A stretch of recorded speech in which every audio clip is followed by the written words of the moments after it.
There is absolutely nothing better than a girls' trip. Like, I love traveling with my girlfriends. One of my favorite memories was with my 3 best friends. We went to Cabo and we just had an absolute blast. That's why I am so excited that iHeartRadio and JCPenney teamed up and are providing a VIP flyaway experience for a winner and their 3 guests to this year's iHeart Country Festival in Austin, Texas on Saturday, May 4th. That's right. You would get to take 3 friends with you. The experience will include round-trip airfare, hotel accommodations, tickets to the show, plus an exclusive backstage meet and greet with performing artist and my friend Walker Hayes. For an experience like this, you'll also need the perfect look, and there's no better place to spruce up your wardrobe than JCPenney. At JCPenney, you can find looks and styles that everyone loves and that fits just right. And the best part is you can find these styles at prices that feel good. At JCPenney, fashion counts for everybody and everybody. Get pieces that fit every season and come in all shapes, sizes, and colors. At JCPenney, they make everybody count. Enter for your chance to win at iHeartRadio.com/JCPenney. Introducing the Lisa Chill Collection, your answer to hot nights. These mattresses beat the heat with ultra-cool covers, whisking away heat for the perfect sleep temperature. Save up to $460 on Chill mattresses and get 2 free pillows when you shop now. iHeart listeners can save an extra $50 off by visiting lisa.com/iHeart. That's LEESA.com/iHeart. Exclusions apply. See lisa.com for more details. The NFL Draft is now officially open. This is draft season, brought to you by Moody's. Decode risk, unlock opportunity. Visit Moody's.com to learn more. John Schmeelk, joined by Tony Pauline from Sports Kita. As we are every week here, Tony, we are 1 month until the NFL Draft. Getting close. All the news, the rumors are going to be flying. It's going to be fun. Pro Day week, or I should say Pro Days are in its final week. Right after Easter, there's a couple, but it's going to get interesting. I mean, now is when the real focus, especially after the owners' meeting, turns towards the NFL Draft for the greater audience, I should say. Have the lies starting? Have they begun starting to get fed to you yet, Tony? Or is that process not yet started? Where you're trying to sort through the nonsense from the reality? Well, I mean, that's constant. People pushing their players, people pushing this or that. So that's constant. I would expect more, and I'm sure we'll touch on some of it during this show. Absolutely. So we have Pro Day season; those are going on right now. A little bit later on this week. This is airing on Wednesday. So you're going to have the UNC and LSU Pro Days back-to-back. We'll talk about those on next week's show. We had the Caleb Williams Pro Day this past week. So, Tony, why don't we kind of start there? It seemed to be, and I think I like the way Daniel Jeremiah put it the other day on the Move the Sticks podcast. It was a proof of life Pro Day where nothing crazy, didn't do anything fancy, just, yep, my arm still works. I'm good. Yeah, I mean, it was solid. It wasn't spectacular. Scouts weren't standing around applauding like they had in the past. And, I heard some of the deeper passes sometimes fluttered. It was solid. People came out of it and told me that, he deserves to be the first pick of the draft, but they weren't awed by it. I know he did a lot of passing in the pocket to show that he can throw within the pocket. Now, how you do that in shorts and t-shirt, how you prove that, I don't know. But it was a nice workout. It wasn't a great, knock you over workout, which is fine. I mean, that's what these are. They're scripted. He's throwing to receivers that he's basically been playing with the past 3 years in an environment that he's friendly, that he's practiced in the last 3 years. I'm sorry, 2 years. I mean, he affirmed himself as the first pick of the draft, but he didn't blow anybody away. You heard anything else about some of the other guys at the USC Pro Day, the wide receivers, Marshawn Lloyd, anything like that? So I heard Lloyd looked phenomenal catching the ball out of the backfield, again, as best as he could. I think he had like 17 receptions last year. They really didn't use him as a target. He wanted to prove that he could catch the ball in the backfield, showed soft hands. I think with something like that, you want to show that you're not fighting the ball. You can make the reception in stride, adjusting to the pass. Added, that additional talent to his arsenal. And I think Lloyd's a guy that could probably go earlier than a lot of people expect, especially in a running back class where, it's kind of who's at the top and where are they going to fall. Yep, absolutely. All right, let's jump over to Alabama, Tony. Always a big highlight pro day for them. My understanding is Terrion Arnold ran or exactly pretty much where he did it at the combine. So no changes there. But Kool-Aid McKinstry ran on a broken foot and was pretty good. 4.47 from what I was told, looked decent. I mean, I think McKinstry is kind of the forgotten man here. We talk about Terrion Arnold. We talk about Quinion Mitchell. We talk about Nate Wiggins from Clemson with his 40 time. But McKinstry's been a good cornerback in the past 2 years. And for him to go out there and run the 4.47 with the Jones fracture in the foot, I think says a lot about him. I think he's going to be a solid mid to bottom third of round one cornerback. All right, let's stick in the SEC here, Tony. Go down to Florida, where one player stood out to you. Your guy, the guy that you really like a lot, Kingsley Ekebon, the center. I'm looking at his times here as I reported on Sportskeeda. 7.3 in the 3-cone, 4.4 in the short shuttle, touched 32 inches in the vertical jump, looked athletic, moved well, and really in a class where there's one guy, Jackson Powers Johnson, who's probably going to go somewhere in the middle of round one. After that, it's sort of maybe anybody's guess, and there's an opportunity for Ekebon to move into that late part of day two. Now, Tony, was he not at the combine at all? Like, was he not invited? No, he was at the combine. Okay, but I mean, he was invited to the combine. I can pull up the. I don't know what he did, but yeah, I don't think he worked out on the field. So maybe he didn't do workouts, but maybe he was there. I could be wrong about that. Could have been. I mean that the offensive line workout was Sunday, and it started late. And to be honest with you, I watched the first set of position drills, and then I had to leave to catch my flight late Sunday afternoon. So as we are talking, I am pulling it up, and sure enough, there he is. No workout, right hamstring issue. He did so okay, yeah, I knew he did it because I watched. I had to sit there and watch 8 hours of offensive line workouts on TV. It was thrilling, let me tell you. But I did not see him work out. And since I wasn't there for the media interviews, I wasn't sure if he was invited or if he just didn't work out. So it's good to know. He was he benched 20. He completed 26 reps on the bench with 32.5-inch arms. Got it. Perfect. All right, let's go to Missouri now. Two guys jumped out to you. Ennis Rakestraw, who did not work out at the combine much. And then you had Jalen Carlies, who I'm not familiar with. Tell me about him. Well, yeah, Rakestraw didn't jump out. I'll get to that in a second. But Carlies is a guy, was a safety at Missouri, 6 foot, just 6.027, which means he's an eighth of an inch, a fraction of an inch under 6'3", 229 pounds. Played safety, ran 7.03 at the 7.03 in the 3-cone, which is a terrific time for a guy that size. Worked out at both linebacker and safety position drills during pro day. It's probably going to be a day 3 pick, but again, he's one of those oversized college safeties that's going to be used as a one-gap linebacker. I think really helped himself, showed some versatility. Rakestraw, on the other hand, here's a guy that is falling down draft boards. It's an interesting story. There were some people, not me, that had him mocked in the first round, basically prior to the combine. Goes to the combine. I believe he ran a 4.51 at 183 pounds. He's got some injury issues, and there are some issues with Rakestraw as to. And Missouri Missouri coaches were very upset that he ran a 4.59 at his pro day. He had a 1.56 10-yard split, which is terribly slow. He had a 4.38 shuttle. He hasn't run the 3-cone. He had what do we call it? Core muscle injury surgery, sports hernia surgery. You and I just know as a hernia surgery. He had that at the end of the season. I think he played 9 games last year. People like his press coverage skills. But again, this was a guy who just a couple of months ago, people were considering in the late part of round one. Missouri coaches were telling people that NFL scouts say Rakestraw is going to go in the 4th round. I don't think that's going to happen, but I think he's a guy who could fall into the 3rd round because of the injury issue, not just the hernia surgery from late last year, but in 2001, he had an ACL, which cut short his season after just 4 games.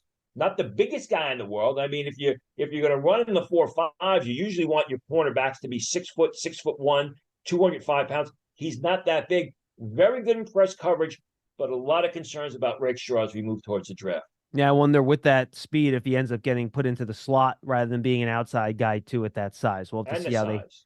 Let's see if they have to handle that. By the way, later in the show, I should have mentioned this at the top. We're going to do some fan questions, and we're going to go through how AFC team needs changed on free agency. I should have teased that earlier, but I didn't, so I just did right now. Michigan, their pro day, Tony. I have it all queued up. I'm going to go through the McCarthy passes a little bit later today. What did you think about it? I'm going to make a prediction here, and my prediction is the LA Chargers are going to win the Super Bowl within 3 years. Now, why do I say that? Because everybody I talked to about all the players at Michigan just raved about the football intellect of these players, whether it be J.J. McCarthy, Mike Sanistrell, Jalen Harrell, Roman Wilson. They all just raved about the way these guys interviewed and their intellect, their football intellect, how they just get it between the ears. J.J. McCarthy had a real nice throwing workout. There are some concerns about his arm strength. I talked to one scout there who asked me, "What do you think about his arm strength?" I was like, "Yeah, it's okay." And he agreed with me. But again, just tremendous interviews with McCarthy, and he hit his passes. Mike Sanistrell, I heard, had a phenomenal workout, not just as a defensive back, but also ran receiver drills, caught like 15 passes, looked great. Also returned punts, ran a 3.91 in the short shuttle, a 6.84 in the 3-cone. And during interviews, I was told he came across as a genius. When they talked to him about football, diagramming plays, and things, came across as a genius. And by the way, if you watch his tape, it shows he always knows where the ball's going. He is a smart player on the field. Roman Wilson, 3.99 in the short shuttle, 6.75 in the 3-cone, caught everything that was thrown to him. I think that you're looking at Roman Wilson right now as a bottom half of round 2 sort of player. Jalen Harrell, 4.68 at the at Pro Day, which is one to get under that 4.7 mark. He did. I think the only concerning news out of Michigan is Junior Colson has not run. He was injured. He didn't run at the combine. He didn't run a pro day. I've not heard that he's going to try and do a workout to run before the draft. So that was really the only negative news coming out of Michigan Pro Day. Yeah, a lot of really good players coming out of that Michigan Pro Day. I'll leave the Big 12 Pro Day for last year, Tony. A couple of schools let's talk about real quick. Florida State, you wanted to feature Keon Coleman here. No 3-cone, no shuttles, sat on his combine 40 time 4.61, caught the ball very well. But again, Keon Coleman, you go back to our shows in October, November, when scouts were talking about him potentially being the second receiver selected. Yeah. Now you look at Keon Coleman as basically a contested throw guy. Yeah, he catches the ball well. He's got great size, but without that 3-cone, without that short shuttle, he doesn't look like a great route runner. He doesn't look like a bad route runner, but he's looked like a really great route runner. So now you're looking at a bigger contested throw guy who, when you look at the way the other receivers have performed, I just talked about Roman Wilson, you're looking at Keon Coleman, who a lot of people project as a potential first-round pick, now being more than likely a bottom half of round 2 guy. Yeah, I think kind of a big possession receiver with some downfield contested catchability. I'm with you, Tony. And not to promote ourselves, but if you listen to us back in October, to your point, Tony, we were telling you that. And now everyone else seems to be catching up to it a little bit. And again, I think round 2, I think good value, right, for the type of receiver that he is. But I think mid-round 1, which is what the conversation was, is a little bit rich. Listen, Notre Dame. I mean, if you're the New York Giants and you have smaller receivers and you're looking for that one big guy, especially in the red zone on third down, why wouldn't you look at Keon Coleman, sometime, later in round 2 or early part of round 3 if he happens to slide to you? Yeah, Tony, Giants pick 47th, right in the middle of round 2. If they pick, Joe Alt or quarterback in round 1 and they decide, look, we want Keon Coleman to, be the change of pace to the Wan'Dale Robinson and Jalen Hyde, I think it makes a lot of sense. So I'm 100% with you. There's nothing bad about the player. It's just getting him slotted in the right area where value is going to meet in the draft. Notre Dame, your thoughts? All I heard was rave reviews about Joe Alt. I mean, they said he looks like a monster out there, 6'8.5", 320 pounds, but he moves incredibly well. The term that was used to me to describe Joe Alt at Pro Day was bendy. He's not a big, stiff guy, although I've had my concerns with that, and I've said it on the show. You look at the Louisville film, he struggles to adjust, but he didn't show that during Pro Day. Audric Estime, a guy who I've knocked on the show a couple times, I heard ran very well, ran under 4.6, Combine time was 4.71, moved very well during position drills. So good for him. He's probably recovered some of his draft stock that he lost in Indianapolis. So I'm going to bring fans behind the scenes here. So Tony sent me a list of schools and players you want to talk about from each school. And my favorite part of the list, Tony, you have Texas up next. And you don't have Xavier Worthy on your list. You have James Worthy on your list. I'm like, we can talk some 80s Lakers if you want. I love it. There you go. Sometimes you have you have a senior moment, I guess you call it. But Xavier, there was a massive turnout at Michigan Pro Day. There was a massive turnout at Texas Pro Day. I was told 96 general managers, college directors, head coaches, position coaches at the Texas Pro Day. A lot of good things, but I heard Xavier Worthy caught the ball incredibly well. And that's the thing about Xavier Worthy is, you watch him on film, he does drop some catchable passes. He's not known for having the strongest hands, but he surprised everybody the way he extended his hands and plucked the ball out of the air. We all know about the 4-2-1. He plays that fast. Now he's got to show that he's got those strong hands, in the game when the ball is kicked off for real. But people were very impressed with his pass catching ability. Again, the strong hands. And Quinn Ewers, who's going to be a top-rated quarterback in the 2025 draft, was throwing darts, and Worthy was just plucking them out of the air. Yeah, I just want to comment on Worthy here, Tony, because I think he's interesting. He didn't have any drop issues this year, but he did have drop issues in his 2022 season, his 2022 tape. Then it was later revealed he played with almost like a broken hand that year, so that might explain some of the drop issues. And I just think it's interesting when I went back and I rewatched a little bit of Worthy last week, and I have a filter where I could just watch all his 20-plus yard plays. Despite the 4.21 speed, he didn't catch many deep balls this year. It's very weird. For a guy at that speed, you don't see him constantly behind the defense catching deep balls. Maybe it's, Ewers doesn't have the biggest arm in the world. Maybe that's part of it. Maybe they're throwing to A.D. Mitchell. They're running it, whatever. He didn't have as many over-the-top plays as I thought he would. He did 2 years ago when he had the drop issues in 2022. But this past year, I just didn't feel like there were as many plays over the top as I thought there would be. Well, they had a good running game. You mentioned A.D. Mitchell. They also had Jordan Whittington there, and they had Tavian Sanders, so they had a lot of weapons. Remember that deep catch that he made against Alabama, the over-the-shoulder catch, which was like 50 yards downfield, where he had to track the pass in the air, over the shoulder, had to adjust for the touchdown. That was a magnificent reception. Yeah, absolutely. Really good deep threat. Do you think there's any chance he sneaks into the bottom of round one, Tony, or you think he's a round two guy? I think the Chiefs, I think the Chiefs would be a perfect place for him. But the only thing is the Chiefs need an offensive tackle. So I think he's more of a early round two guy, primarily because I think there's going to be so many offensive tackles that go in round one. Guys like Worthy, who could justifiably be a first-round pick, get pushed out. All right. Colorado State, and I'm not even going to attempt this name, Tony. I haven't seen this name before, so I'm going to let you embarrass yourself, and I'm just going to laugh at you. Go ahead. There you go. Chigi Anusium, now the cornerback from Colorado State. I'm not going to say that again, so don't even ask me to. I remember this. I remember watching him when he was at Cal, and he caught my eye because he would make plays, sporadically, but he showed decent ball skills. Showed up at Colorado Pro Day. He was also at the Shrine Game. We saw him at the Shrine Game. 6'1", 200 pounds, 7% body fat. Ran in the anywhere from 4.34 to 4.38. Had a 37.5-inch vertical jump. The guy is an outstanding athlete. He's shown solid ball skills. He never really progressed the way I thought he should have. But with that size and those numbers and that ability that he's displayed in the past, very good chance now where he was an undrafted PFA type. You get late in the round, you get deep in the draft, in a draft that's not really deep later on. They look towards the size speed guys. Anusium is a guy from Colorado State, especially at the cornerback position, that I think teams could look at. He may have cemented himself as a very late round pick. All right, then, Tony, finally, this is a little look ahead, and we'll cover this on next week's show after it gets completed. But Big 12's having their, conference pro day this week. How is this even working?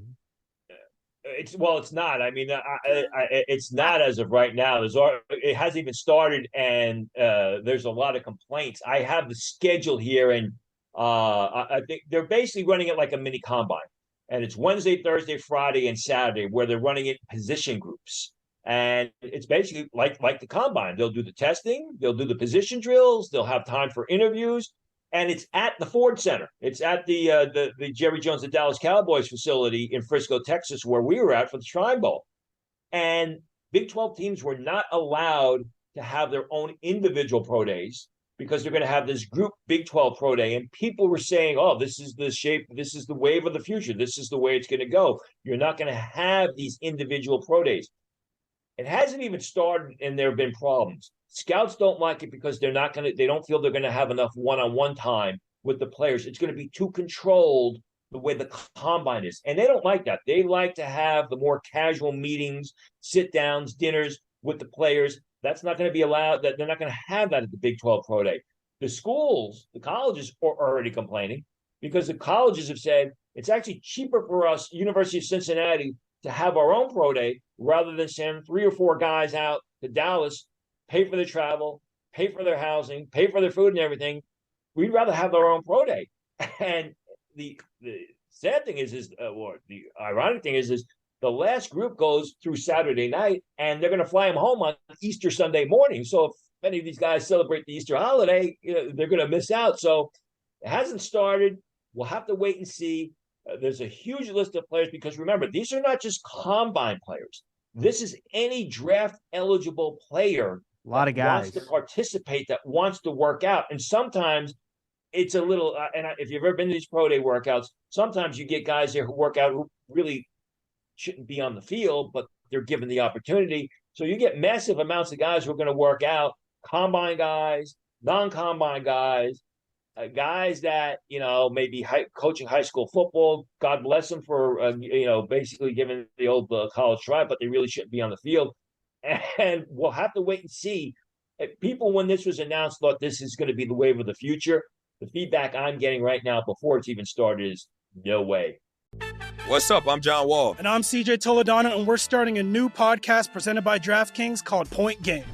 Everyone, please welcome Coach John Calipari. We're getting beat by 18. My first game in Kentucky, they're saying Cal's a bust. He can't coach. This is crazy.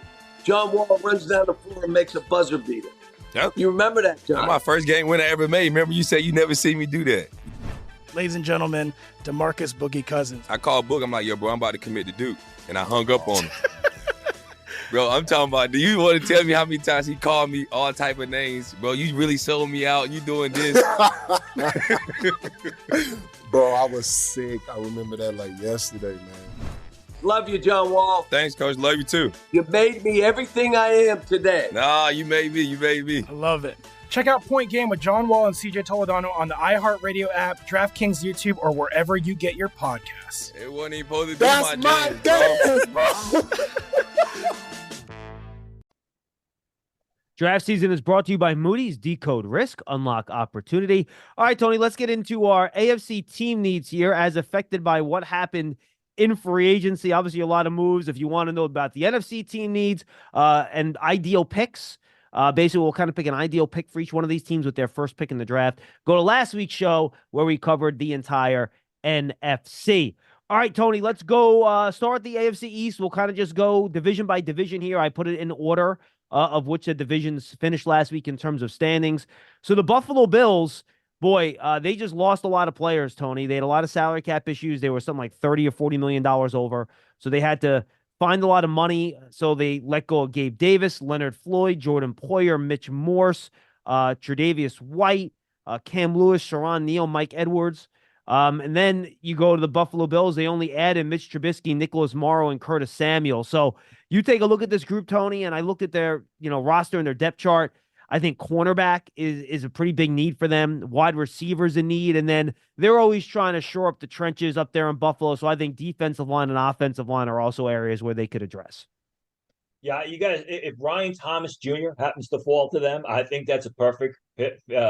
He's basically a faster version of Gabe Davis. Troy Franklin of Oregon has got to be a consideration.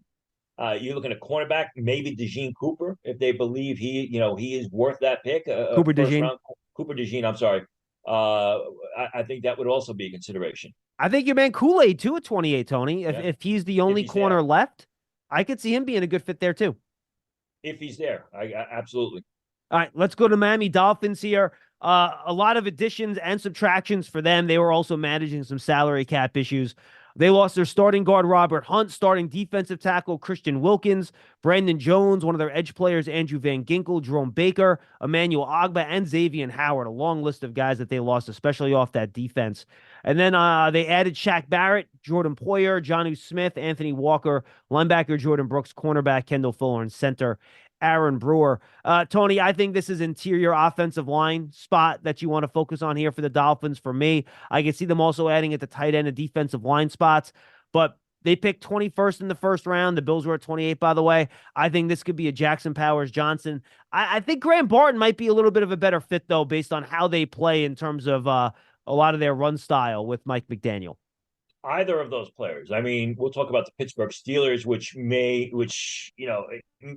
take Jackson Powers Johnson and swipe him away from the Miami Dolphins. But Graham Barton is building some momentum into the first round. You want to protect Tua. You got to basically get a guy up on center who can protect him in pass protection. So if it's not Jackson Powers Johnson, I think it's going to be Graham Barton. I'm not as high on Graham Barton as other people. I love Jackson Powers Johnson. I see a big separation between the two. And remember, Graham Barton was a tackle. He's projected to be a center. Okay, it's not like he's a guy who in college did a lot of snapping. I agree. I have Powers Johnson ahead of Graham Barton on my board as well. I'm with you on that. All right, let's go to the Jets. Tony, they try to shore up the offensive line. John Simpson, Tyron Smith, Morgan Moses, all inbound, older veterans. Specifically Smith and Moses. They're both over 30. Also added Javon Kinlaw, the underachieving defensive tackle that hasn't been able to stay healthy. Cornerback Isaiah Oliver. From a first-round pick, was he, Tony? Late first or early second? And then Leki Fotu. And their only real loss was Bryce Huff at edge. And to me, Tony, this is an offensive pick. You want to surround Aaron Rodgers. And this is going to relate back to one of our Twitter questions. So I guess I'll kind of throw this out there as you do the needs here. This question came in from Jeets. Speculation on Jets. Offensive tackle versus wide receiver versus tight end here. For me, their ideal scenario is a guy like Rome Odunze drops to them at 10. How do you think the Jets will try to figure out what they're going to do with that 10th overall pick and what their biggest need is? Yeah, Isaiah Oliver was a second-round pick. I mean, there are a lot of scenarios for the New York Jets, and they're all good. I mean, the Jets will have to go out of their way to really mess this up. More so than they did a year ago when they took Will McDonald 10 picks before he should have gone and passed up on Jackson Smith, Nick Jigba, which would have been a big help. But I think you got to wait and see. I think it's got Dunze's there. I know for a fact, and I reported from Georgia Pro Day that Brock Bowers is in the conversation. Also Fashanu, because, Tyron Smith, their offensive line right now is better than it was a year ago, but it's still, there's a very thin margin of error. And, it can implode at any second. And Tyron Smith, you got him for a year. If Fashanu's there, you could have a potentially outstanding left tackle for the next 10 years. Granted, they're looking at 2024. So I think all of those guys. I also think that if J.J. McCarthy falls down to 10, they could trade with Denver. They could maybe finagle something with Minnesota and still get the player that they want. I think it's all good for the Jets. They're going to have to go out of their way to mess it up. I think it could be a Dunze if he's there. I think it'd be Brock Bowers. I know he's in the conversation. I think a tackle like Fashanu also is in the conversation. 100% agree, Tony. We could not be more aligned on that. Exactly what you said. All right, final AFC East team, pardon me, New England Patriots. They're really starting from scratch here, Tony. They lose Mac Jones, Mike Gesicki, Mac Wilson, the linebacker, Matthew Slater retired, wide receiver Devontae Parker, cornerback J.C. Jackson were let go. They had Jacoby Brissett, Antonio Gibson, Austin Hooper, Sean Takitaki, Chikuma Okorafor, and KJ Osborne. And if you take a look at this, Tony, they just have a lot of needs at 3. It starts with quarterback. They tried to sign Calvin Ridley. They failed. They need a wide receiver. They could use an offensive tackle. To me, they can go a lot of different ways here, but you have a hole like this at quarterback. I think if I'm New England, I'm sitting there, a big arm guy like Drake May, that's the type of guy to me you want playing in the Northeast in some potential bad weather. So that's who I have as the ideal pick for them at number 3. The question is, do they believe in Drake May? Do they Right. think that he is their quarterback of the future? If the answer is yes, and it kind of went back and forth, I was getting different feelings at the combine. If the answer is yes, then it's Drake May. Otherwise, it could be Marvin Harrison Jr. Absolutely, and that would not, or a trade down potentially too, depending on what the Patriots want to do. All right, AFC North, Tony. Baltimore Ravens had a lot of losses this offseason. Two starting offensive linemen, Morgan Moses and John Simpson. Odell Beckham Jr. No longer there. Running back Gus Edwards. Safety Geno Stone.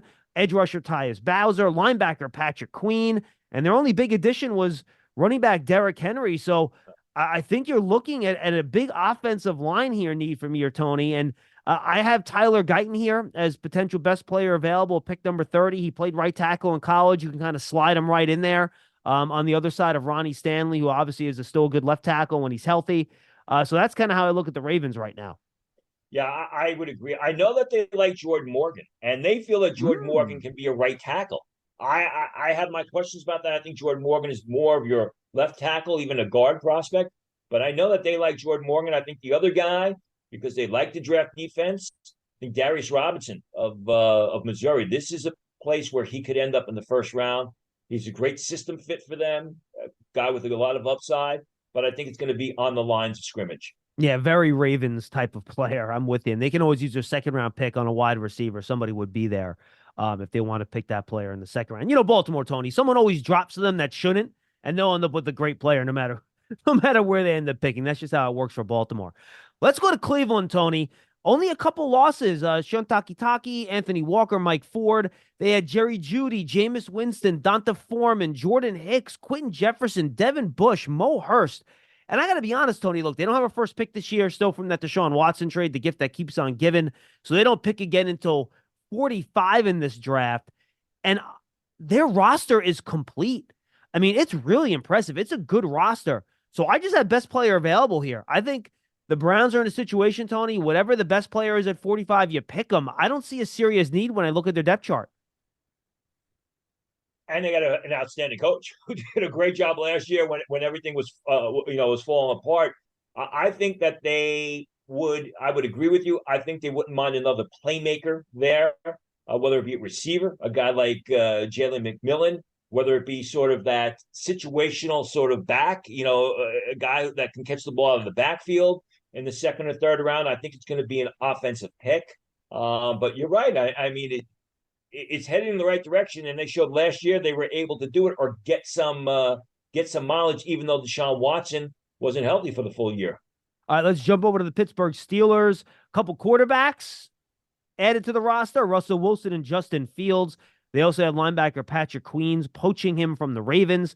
Dante Jackson, Van Jefferson, Deshaun Elliott. They lose Deontay Johnson, who they traded away, Kenny Pickett, Mitch Trubisky, and Chakuma Okorafor. And Tony, with that Deontay Johnson trade, to me, this is a wide receiver, or if it's an offensive tackle. They drafted Broderick Jones last year. I could see them slotting him over to left tackle, drafting a right tackle. So I have here Amarius Mims. They can get the Georgia bookends at offensive tackle at pick number 20 for the Pittsburgh Steelers, but I could see them being in the Brian Thomas Jr. business as well. Or Jackson Powers Johnson. I mean, they got Nate Herbig as their starting center right now. I think Jackson Powers Johnson is very much a Steelers player. He's tough.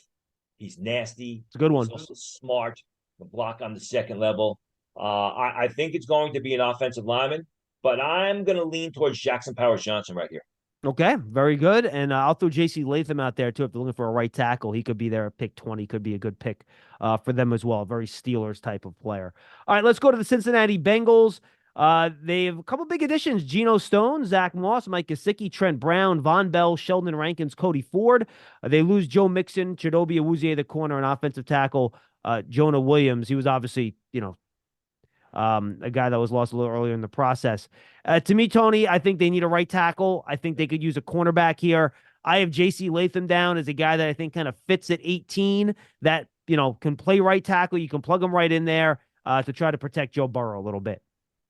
Either him or Fuega. I mean, if Fuega makes it down there, which I think he could, I have got Fuega rated higher than J.C. Latham. I also have Amarius Mims rated higher than J.C. Latham, and both are terrific right tackle prospects. Yeah, I think Mims would be perfect here too. I just didn't want to have the same guy two picks in a row with the Steelers and the Bengals. Yeah, my thought was that Fuanga wouldn't get back this far, but if he does, I agree. I think that could be an ideal pick for them as well. AFC South, Houston Texans. They add Joe Mixon, Daniil Hunter, Danico Autry, Azeez Al-Shaair, Lonnie Johnson, C.J. Henderson, and Fatakasi, the defensive tackle. They lose Devin Singletary, pass rusher Jonathan Greenard, Blake Cashman, Malik Collins, all on defense. Tony, the Texans, they got for a young team, they're pretty talented. I see defensive tackle, maybe a right tackle here I don't know how, what they think of Titus Howard in terms of long-term at right tackle, and then maybe a nickel corner. Remember, they traded out of the first round with the Vikings, so they don't pick until pick 42. And I have Kamari Lassiter down for them just because I think that's a corner that could realistically be there. I think he could fit into the slot where they need a little bit of help on defense. Your thoughts for the Texans at 42, who I think, are pretty flexible in terms of the type of guy they could pick. Yeah, and I think that they really filled a lot of needs in free agency. I mean, you looked at the pass rushing need, Danielle Hunter. They had defensive tackle needs. They filled those. They had cornerback needs. They filled them. I think what you want to do is maybe give C.J. Stroud another playmaker. Quintez Walker of North Carolina is there to you. I think that would be another playmaker to help C.J. Stroud. If you want to fortify the offensive line, Roger Rosengarten in the middle of round 2, I think that's a perfect fit for him. I think he's got a lot of upside. Best football's ahead of him. Yeah, and he's a right tackle as well, and he can plug right into that spot. All right, Jacksonville Jaguars, Tony, weird offseason for them. They had Mac Jones in a trade, wide receiver Gabe Davis, center Mitch Morse, Darnell Savage, the safety slot combo, defensive tackle Eric Armstead on board. They lose Darius Williams, Calvin Ridley, kicker Brandon McManus, and Foley Fatakasi, that defensive tackle we mentioned earlier. They let him go. He was a big signing for them a couple years ago. And Tony, they tried to sign Calvin Ridley. They failed. That was a big loss for them in terms of wide receiver. So I think they kind of have to look that direction, right, in terms of the draft here. I don't know if they have enough in that spot in terms of making big plays down the field for Trevor Lawrence. So I think this is an A.D. Mitchell, Brian Thomas Jr. type of landing spot in the middle of the round, though I could see them going corner as well. Yeah, maybe Troy Franklin, because he's got a little bit more speed. They did sign Gabe Davis, so you want guys that can basically break it downfield. Would they take Xavier Worthy? It's a little bit early, but it wouldn't surprise me because he's a true game breaker. You want to give Trevor Lawrence as many more weapons as you want. If Quinton Mitchell's there, Terry and Arnold, those would also be solid picks to fill in the need at cornerback. Yep, absolutely. I'm with you on that. All right, let's jump over to the Indianapolis Colts. They add Joe Flacco, re-sign a lot of their own guys. They lose Gardner Minshew, Zach Moss, Isaiah McKenzie, Tony. To me, corner and wide receiver here, I think this is a perimeter player for them. I think with Gus Bradley there, they like to play a lot of zone. I think Quinton Mitchell is really a guy that would be ideal. He plays the ball really well. He played a lot of off coverage in college. I think he could slide in. He might not get to 15 for them. That's where they pick. The Jaguars are at 17, by the way, if I didn't mention that. I think Mitchell would be a really good fit for them if they go corner. Or Terry and Arnold, because, you watch the tape on Terry and Arnold. He basically played back off the line of scrimmage, primarily at nickelback in Alabama. Now, they do have a very good nickelback in Kenny Moore. But still, if you're going to play that zone off the ball type of coverage, I like Terry and Arnold. I think Quinton Mitchell showed us a lot in press coverage at the Senior Bowl. He did. He showed he could do it. So interesting to see. And that Moore was one of the players they did re-sign, by the way, the Colts, to a fairly lucrative contract in free agency. And a nice contract for an older corner that plays inside. All right, Tennessee Titans, Tony. They sign a lot of players to fill some holes here. Tony Pollard, center Lloyd Cushenberry, corner Chidobe Awuzie, Calvin Ridley, the wide receiver, linebacker Kenneth Murray, and then backup quarterback Mason Rudolph. They lose Denico Autry, Aaron Brewer, Azeez Al-Shaair, Sean Murphy-Bunting, the corner, and, of course, Derrick Henry at running back. I just have offensive tackle circled as a huge need here, Tony, and their best scenario for them is Joe Alt gets them at 7, and they get their top offensive tackle, so that's my ideal pick for them. I think after the top 2 cornerbacks, I think Joe Alt going 7 to Tennessee is probably the one that every mock drafter is going to have right, because it just makes so much sense. He's the guy who's going to come in and start right away, and it fills a massive need. Yeah, we had to protect Will Levis, who they're trying to give a chance to here a quarterback, their second-round pick last season. What's up? I'm John Wall. And I'm CJ Toledano, and we're starting a new podcast presented by DraftKings called Point Game. Everyone, please welcome Coach John Calipari. We're getting beat by 18. My first game in Kentucky, they're saying Cal's a bust. He can't coach. This is crazy. John Wall runs down the floor and makes a buzzer beater. Yep. You remember that, John? That's my first game win I ever made. Remember you said you never see me do that. Ladies and gentlemen, DeMarcus Boogie Cousins. I called Book. I'm like, yo, bro, I'm about to commit to Duke. And I hung up on him. Bro, I'm talking about, do you want to tell me how many times he called me all type of names? Bro, you really sold me out. You doing this.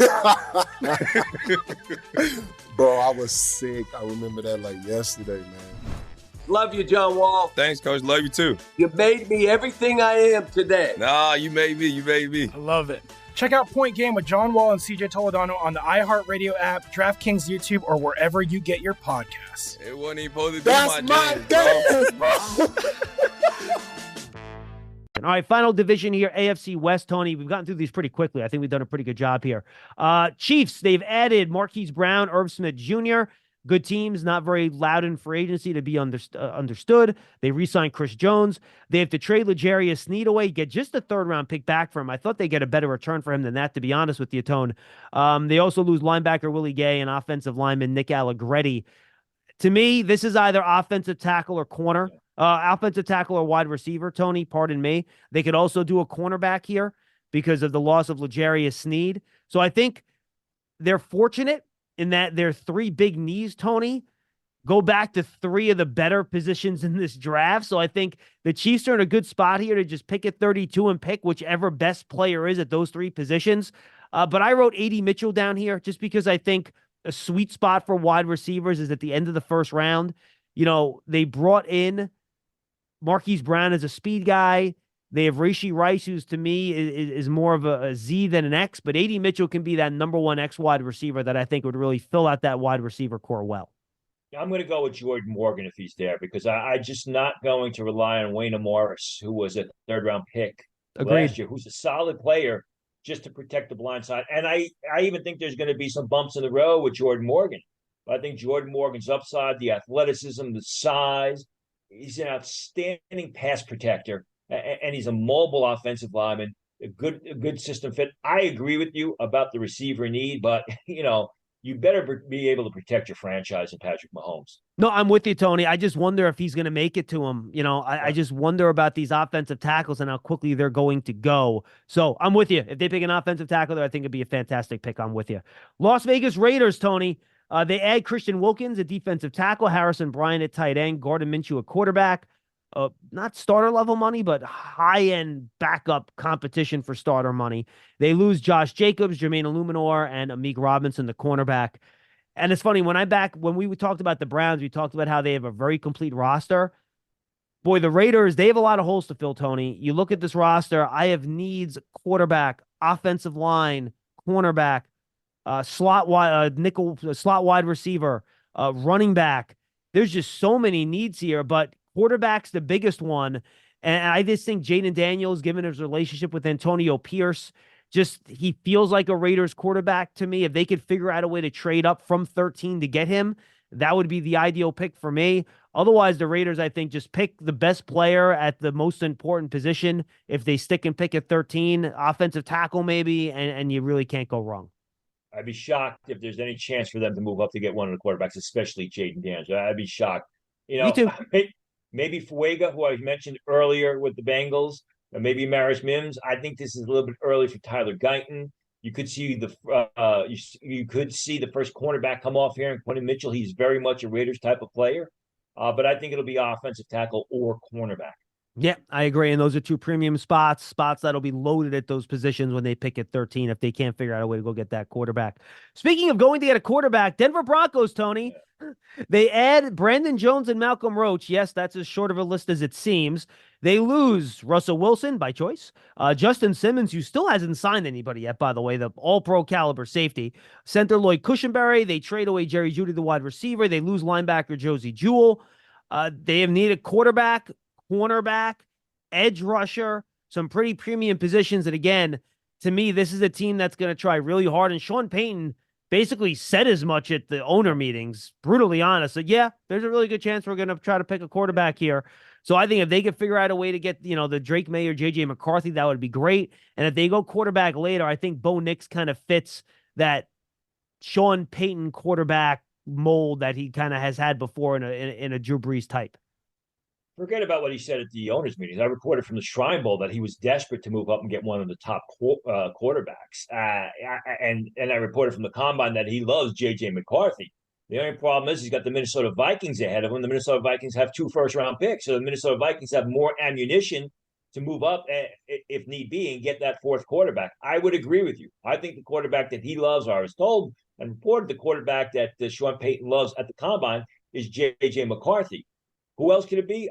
If Brock Bowers is there, they have a huge need at the tight end position. Peyton's had a lot of success with playmaking tight ends. I think he scoops Brock Bowers off the board at 12 if he can't get the quarterback. And Brock Bowers is going to make whatever second-rate quarterback is starting for the Denver Broncos better in 2024. I would keep an eye on the edge rushers, too, at that spot. Sean Payton, when he was with the Saints, loved to pick big guys. So, they really don't have a whole lot coming off the edge there in Denver. So keep an eye on that, too. Final team, Tony, the Los Angeles Chargers. Besides their new head coach, Jim Harbaugh, they also add Denzel Perryman, Bradley Bozeman, Gus Edwards, Will Dissly. They lose, boy, listen to this list on offense, Tony. Keenan Allen, Mike Williams, Austin Eckler, Gerald Everett, and then on defense, Kenneth Murray. Chargers sitting pretty with the 5th overall pick here. And their best case scenario to me, Tony, if they don't trade down, is that 4 quarterbacks go 1 through 4 and Marvin Harrison Jr. staring them right in the face. Well, somebody's going to have to trade up with Arizona. I don't know. And Arizona's going to have to pass up on Marvin Harrison Jr. In my opinion, all along, and I agree with you about the trade down. I think this is where it will happen. I agree. Do they take Joe Alt at 5 to put him on the right side? I think Brock Bowers is the perfect fit here. They got Will Dissly and Hayden Hurst as their number 1 and number 2 tight ends. You talk about a playmaker for Justin Herbert. Malik Neighbors. I know they drafted Quentin Johnston last year. He's been up and down, but Malik Neighbors, I think, again, like I said with the Jets, I see a lot, nothing but good options for the Jets. I see nothing but even better options for the Chargers at 5. Yeah, I mean, if the Cardinals stick and pick at 4, Tony, the Chargers are going to be a team that has so many other GMs calling them to try to move up to 5 to get that 4th quarterback. And they are going to play the Broncos off of the Vikings, off of the Raiders, all these teams that need a quarterback. And if they decide to move down, they are going to get an absolute haul. You would think so, and you would think that the team that has the haul, that's got the most, would be the Minnesota Vikings with those 2 first-round picks. So I think this. I don't think the Cardinals are going to trade down. I think they made a great trade last year. They got 2 first-round picks. I think you're going to really have to blow the Cardinals away to trade down to 4. I think Marvin Harrison makes just too much sense there, and then the fireworks start at pick number 5. And again, I have no idea what the Giants are thinking at the quarterback position. I don't think they know what they're thinking at the quarterback position yet either. If the Chargers decide, look, we want to move down a little bit, right? Get a little bit of a bonus, just slide down 1 spot to 6. Giants move up 1 spot to draft somebody. Then the Chargers can get one of the players we talked about and pick up like a 2nd-round pick or something like that as the price of doing business. So a lot of options there for the Los Angeles Chargers. Draft season is brought to you by Moody's. Decode risk, unlock opportunity. Visit Moody's.com to learn more. All right, Tony, we got some questions from the fans. We really got some good ones. I had to pare these down. I thought we got some excellent questions here. So here we go. And we'll do 1 or 2 more of these as we get closer to the draft, too. This one from @AlaskaMac. Any whispers on what the league thinks about Kingsley Suamatia? Late first-round choice. I don't think he's working out a Big 12 Pro Day. I think he's going to skip it because he had such a good Senior Bowl. He had a terrific combine. There's really, I think, what's going to happen with Suamatia. I'm waiting for confirmation on this. Is that he's not going to participate. He's not going to go to Big 12 Pro Day. There's going to be teams that fly into Salt Lake City to work him out. He'd be the perfect fit for the Kansas City Chiefs at 32, but I think he's going to go well before them, maybe the Dallas Cowboys. Wow, you think he's going to go that early, huh? I thought maybe he might be that tackle that does get to the Chiefs at 32. I guess people are just in love with just his physical traits are off the charts. Everything. He's a good player, very athletic, played both right and left tackle and did a good job of it. When you watch the film on him, not only the athleticism, but the nastiness. I mean, he's a guy who looks to bury opponents into the ground, and he's able to do it not just at the line of scrimmage, but out on the second level. Yeah, and then in the pass game, he's got the feet to be a really good pass protector. I'm with you, Tony. We talked about him early in the process, and we were both big fans of his, and my love has not gone away. I think he's going to be a really good player. Maybe he has some refining to do of his game, but that's where we stand with him. All right, we got some quarterback questions here. So I'm going to rattle those off in a row here just because I think we're not tired of talking about him, but we've talked about him a lot. This one from Shia JJJ. Is J.J. McCarthy a realistic option as the second overall pick in the draft? And I imagine the reason she asked this question is because Tom Pelissero, reporting for the NFL Network from the owners' meeting on, that would be Monday, said talking, and this is the way he phrased it, and I'm going to phrase it this way on purpose because I thought it was purposeful the way he did it, and it's relevant. Talking to executives around the league that know the way Adam Peters thinks about quarterback, he's the GM of the Washington Commanders, J.J. McCarthy could very well be their number one choice at quarterback here. That's not reporting that's who they're going to take. That's reporting what other people think Peters might do. So it's a roundabout way. And in the same segment, Mike Garafolo says that people around the league think they're going to take Jaden Daniels. So I think that's the context of this question. To me, that would be pretty wild, Tony, to have McCarthy go over both Jaden Daniels and Drake May. But there is a lot of love on the streets. You talk to people that have been in the league and have scouted and know people in the business. Coaches and GMs love them some J.J. McCarthy. Your overall thoughts, is it realistic that he could go number two? Not very realistic, and in my opinion, it would be the reach of the century over Jaden Daniels, Drake May, and especially Jaden Daniels, because I think Jaden Daniels would be, the way Adam Peters thinks. They haven't had the pro day yet at LSU, as we were taping. So they haven't had the pro day yet at North Carolina. So I would put it under 5% right now, and I think that pick will be and should be Jaden Daniels. All right, so we got a combination of James Hill and then, what does this say? Mr. John, I can't remember her name. Mr. John Chimpo. How many quarterbacks in round one this year? I'm going to stick with 4. I'm going to be stubborn, stick with 4. Could a team trade into the bottom part of round one and maybe take Michael Penix as the first round closes out? Possibly, but I'm going to say 4. You think Penix will go ahead of Nix? I think he's listen, you saw Nix at the Senior Bowl. You saw Nix at the Combine. Do you think Bo Nix physically is a first-round quarterback? Because yeah, Tony, I don't. It's funny. Like, I went back and I rewatched Penix and Nix last week. And if I can combine the way Nix plays with Michael Penix's arm, I'd have a top 5 quarterback.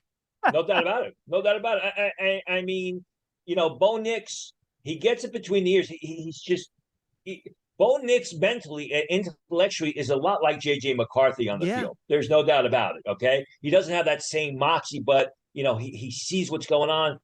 But you got to be concerned about the arm strength. I mean, he had his opportunity at the Senior Bowl. You were there. We didn't see any great passes. At the Combine, he was throwing bounce passes. I mean, is Bo Nix anything other than a game manager? And that's okay. I firmly believe that's okay if you feel the proper pieces around them, but you're not taking that type of quarterback in round one. Some team may, but I wouldn't take him in round one. Yeah, I just love watching Nix. He's the one guy in this class, Tony, and I'm including the guys even at the top here. No one gets the ball out in rhythm and on time the way Nix does. He looks like an NFL passer where I know he's in the gun, but he gets it, 3 steps, stop, balls out. And you don't see that the ball come out on time like that. And it's a lot of short stuff. I get it. It's a lot of schemed up stuff. I get it. But I could see how that could be attractive to some of these coaches and GMs. And then James Hill had a follow-up. He said, if the first 4 picks are quarterbacks, could the next 4 picks be receivers? And I'm assuming he's including Brock Bowers in that conversation. No, because I think an offensive tackle's got to fit in there somewhere. I think because Joe Wald and even Fasciano. I'm still a Fasciano guy, are higher rated than a Dunze. I would say no because of the strength of the offensive tackle class and the need for offensive tackles. I mean, we talked about the Chargers at 5 and the Titans at 7. The desperate need that those teams have, especially the Titans at 7, for an offensive tackle. Shedrick Carter 2. Any idea what Atlanta's draft plans might be now that they have Kirk Cousins secure a quarterback? I still think it's going to be an edge rusher. I think that they are one of the teams that if J.J. McCarthy falls past 6, they will be on the phone seeing if they could trade down, because if they trade down to 11, Dallas Turner, Jared Verse is still there. If they trade down to 12, one of those good edge rushers are going to be there. So I think, we talked about the Chargers trading. I think the Jets are in a good position. Atlanta Falcons, and they're also in a very good spot in the sense that they could trade down a few slots if J.J. McCarthy's there and one of the teams want to move up to get a quarterback and still get the player that they want that fills a need. Yeah, Tony, I wonder, too, if they're sitting there at 8 and that third wide receiver is still there, would a team be willing to move up to get whomever's left from the Harrison, Neighbors, or Dunze group as well? Could be. Looking at their roster right now, they're not going to take a receiver, obviously. Maybe that's still early for a cornerback.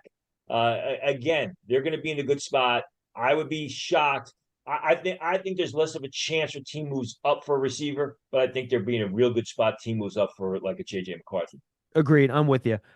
Are there any top tier guards in this draft? This one from Tauber_M.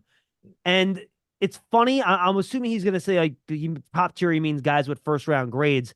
I'm not sure there's straight up guards that have first round grades, Tony. There are tackles that project to guard that could have first round grades, but there is no, Quentin Nelson style player in this draft. You're looking, the two guys would be Troy Fanato of Washington and Jordan Morgan of Arizona, who are tackles that may project to guard, but I think you're going to use them at tackle until they prove they can't play guard. Graham Barton, is he a tackle? Is he a center? I have him on my guard board, but no, there were no true first round guards in this draft. Guards in this draft. I think your true guards, you're looking at Christian Haynes of UConn in the second round, Cooper Beebe in the second round. Cooper Beebe, whose draft stock has fallen, 31.5-inch arms, did not bench press well at the combine. He was a guy who early on we thought could go first round, but when you looked at those measurements, he's kind of fallen down. There are good guards. It'd be good guards available on day 2, just no top 32 picks. Yeah, I agree with you on that. All right, Big Dogs 1318. I'm assuming this is Georgia related, the Big Dogs, because this question is, what teams, Tony, do you think might have Brock Bowers rated over one of those top 3 wide receivers? I don't think that I have Brock Bowers rated very highly. I have Brock Bowers right now as my number 3 player on my board, but I don't think there's any team that's going to have Brock Bowers rated over Marvin Harrison. So I think there'll be a lot of teams that have Bowers rated over Malik Neighbors and Rome Odunze, but I don't think there's any team out there that'll have Bowers as their top pass catcher. Yeah, as a raw grade, I think I'll probably end up having Bowers with a slightly higher grade than Odunze, but then the position value, I think, is going to push Odunze over Bowers for me personally. All right, we got 2 left here. NYG Tim, what are your thoughts on Carlton Johnson, cornerback out of Fresno State? He loves himself some Carlton Johnson. He wants to know why people aren't talking about him enough. Ran 4.27. That's probably a guy we should have talked about the pro day workouts. Ran 4.27, 4.28 last week at Fresno State. Was a guy who bounced around the college scene before finding a home at Fresno State. I think he's going to be a very good man-off zone type of corners. Not a big guy. He's a thin guy. He's going to struggle in press coverage. He's got decent ball skills. He plays very fast. You watch the film. He's very explosive.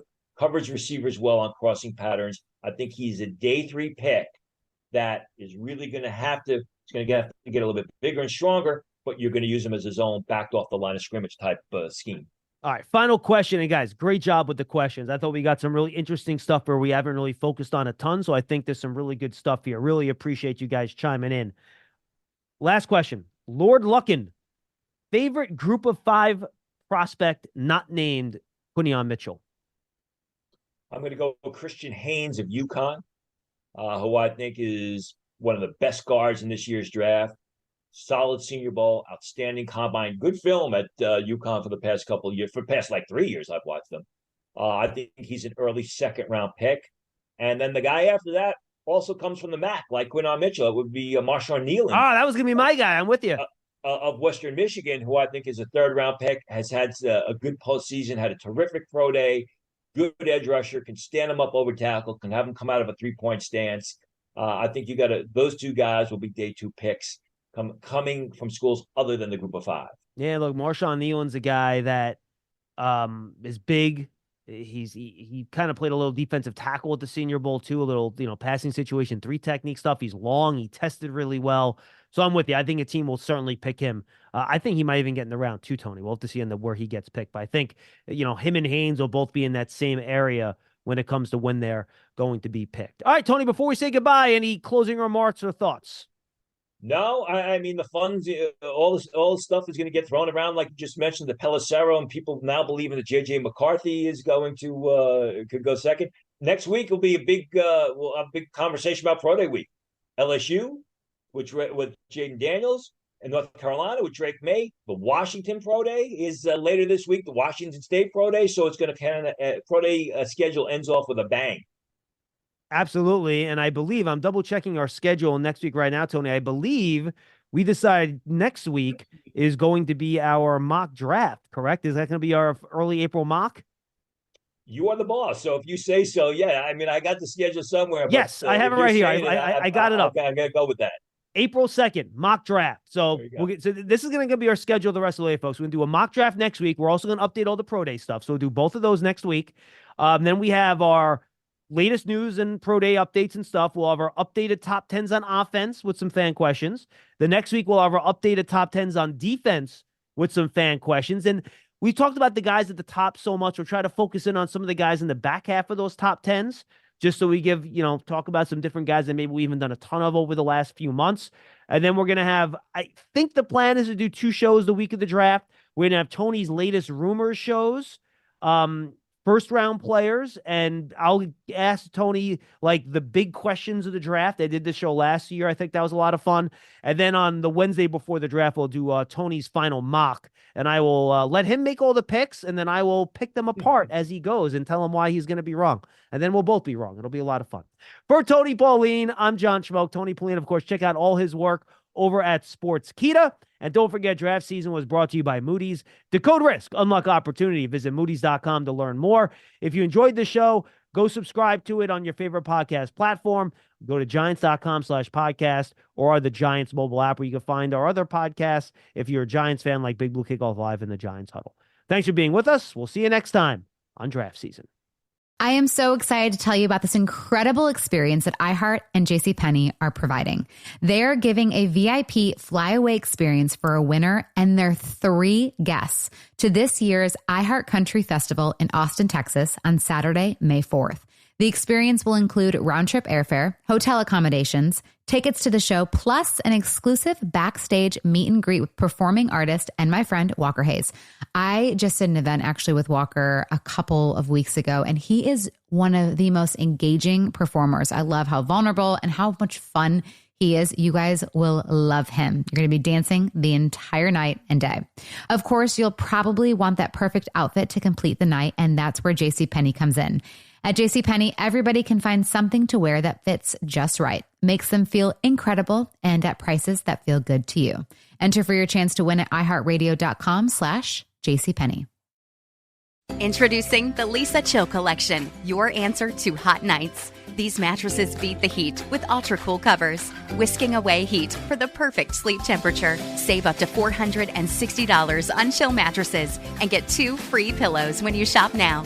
iHeart listeners can save an extra $50 off by visiting lisa.com/iHeart. That's LEESA.com/iHeart. Exclusions apply. See lisa.com for more details.